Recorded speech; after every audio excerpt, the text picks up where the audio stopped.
Hello guys, আমি চলে এসেছি এখন একটা নতুন ব্লগ নিয়ে। আমি তৈরি করতে চলেছি আমার স্পেশাল মুড়ির চাট। মুড়ির চাটে প্রথমে নিয়ে নিলাম একটি শসা, তারপরে নিয়ে নিলাম একটি পেঁয়াজ। পেঁয়াজটি কাটতে গিয়ে আমার চোখে প্রায় অর্ধেক জল চলে এলো। আমার আগে কাটা শসা, পেঁয়াজ, ছোলা মুড়ির সাথে আমি এখন মিশিয়ে দিলাম। তারপরে আমি নিয়ে নিলাম একটা আমার স্পেশাল কুরকুরের প্যাকেট। মুড়ির সাথে মেশাবো বলে কুরকুরের প্যাকেটটি ভালো করে গুঁড়ো করতে লাগলাম।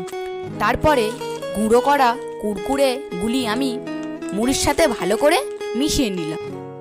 তারপরে আমি নিয়ে নিলাম আমার পছন্দের কিষান সস।